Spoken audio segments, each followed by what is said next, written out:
Rukundo Manzi Jonathan mu irushanwa rya Mr Rwanda.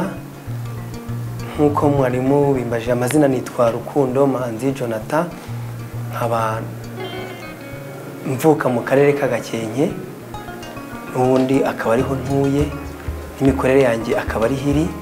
Nkaba ndi umusore, nkaba mvukana n'abana batanu, nkaba ndi wa gatatu, nkaba mfite ababyeyi bombi. Rukundo Manzi Jonathan yize primaire, yiga secondaire, bari kwigana muri kaminuza.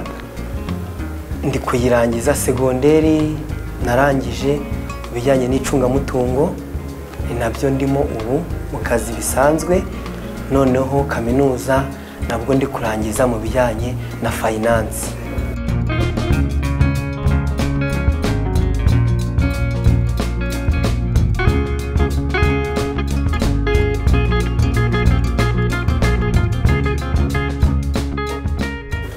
Ubusanzwe inshuti niyo bambwiye ati ariko hari itangazo riri ku mbuga nkoranyambaga rihamagara abasore kwitabira irushanwa rya Rudasumbwa, kandi nawe nk'umusore rakureba. Ndisomye nsanga rirandeba, nsanga ibyo basaba ndabyujuje, nanjye ndavuga ati nkanjye nk'umusore ngomba gutanga umusanzu wanjye uko bakaje hazaza h'igihugu, atanga ibitekerezo byafasha abanyarwanda muri rusange.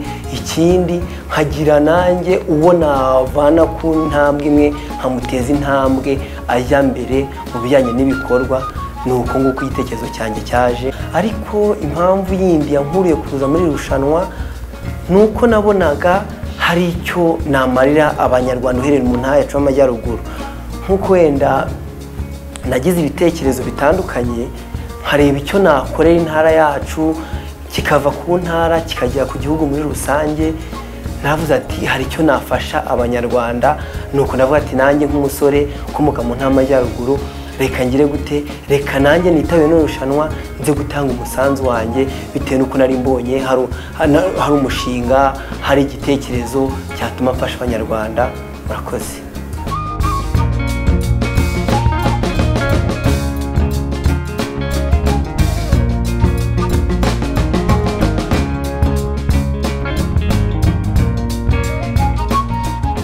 Ubundi ntabwo navuga ngo byose ni byiza ijana ku ijana, bitewe n'uko n'ubundi umuntu yatangira urugendo ahuramo n'ibintu bibiri by'ibanze. Uhuramo n'abakwifuriza amahirwe mu rugendo, bakavuga ko urugendo ari rwiza. Hari n'abagusubiza inyuma bakavuga ko urugendo bakarusubika. Rero nkimara kujya kuri social media mbonye pase, ntabwo urugendo rworoshye. Nahuye na benshi bambwira ngo courage, tukuri inyuma, ufite umushinga mwiza, tuzagutora, turagushyigikiye. Ariko mbonamo n'abake bambwira ngo ibi wagiyemo ntabwo ari bikubere, ntabwo ku rwego rwawe. Ariko ngiye kuko nari mfite icyo nshaka sinireba aho ubwanjye. Inyungu ngambiriye ntabwo ari inyungu yanjye bwite. Inyungu yatumye nza muri irushanwa ni igihugu cyanjye cyambye cyiza, kubera ko icyo nifuza nuko abanyarwanda b'ejo hazaza barumuna bacu bagira ubuzima bwiza.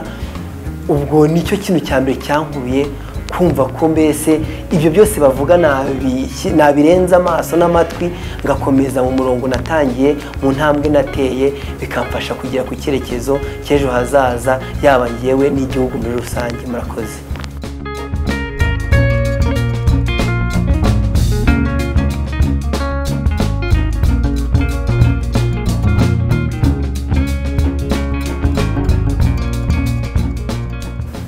Mvuze gato ku mushinga wanjye.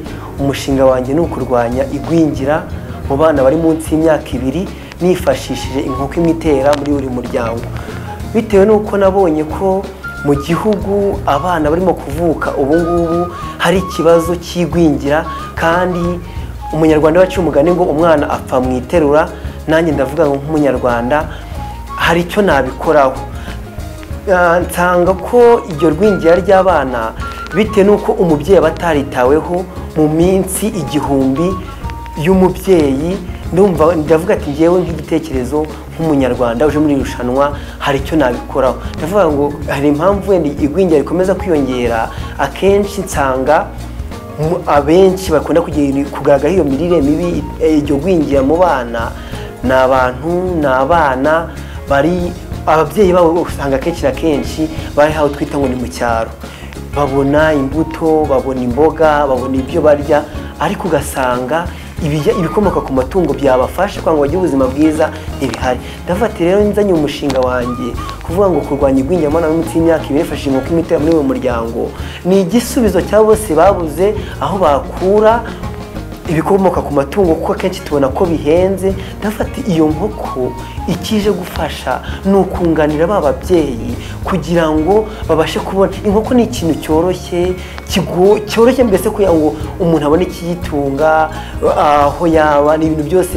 Inkoko mbese ubuzima umuntu uyifite, ubwo buzima bwayo buba bworoshye, biranamworohera. Wajya guhinga ukayijyana, umusirimu yayijyana uba mu gipangu yakororamo inkoko. Ibi byose nkumva ko aricyo byaza kugabanya, abonye ibikomoka ku matungo akunganira za mboga n'imbuto na bya binyampeke. Ibi byose bituma ubuzima bugira ibitera imbaraga n'ibyubaka umubiri n'ibindi ndwara. Ndavuga ati yaba ari umusanzu wanjye, ni nacyo kintu cya mbere cyanshimisha, kugira ngo Abanyarwanda, abaturarwanda b'ejo bazaza, barumuna bacu bagire ubuzima bwiza buzira igwingira, buzira uburwayi, buzira ibibazo. Nicyo kintu cya mbere cyankuruye kumva nakwitabira n'urushanwa. Murakoze.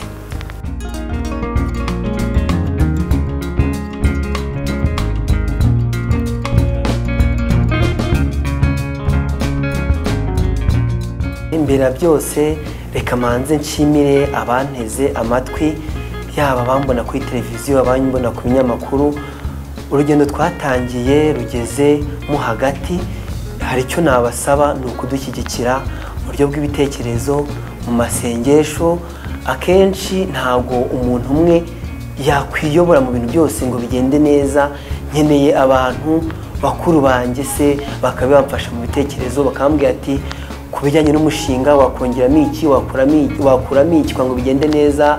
Ku bijyanye no kuvuga ngo imyitwarire, imivugire, imigendere, hari icyo wahinduraho, hari icyo wakongeraho. Mbese icyo tubasaba ni ukugira ngo badutere ingabo mu bitugu, badushyigikire mu buryo bwose bushoboka. Uko bashobojwe batube bugufi, kandi nizera ko natwe ntabwo tuzabatenguha. Icyo tuje gukora si ugukorera umuntu umwe cyangwa uwundi. Ikituzanye hano, icyanzanye muri irushanwa nk'uko nabivuze, ni ukugira ngo igihugu cyanjye, igihugu cyacu, tugire igihugu cyiza, mbese kimeze neza, gifite umutekano n'amahoro, kandi kizira indwara n'igwingira. Murakoze.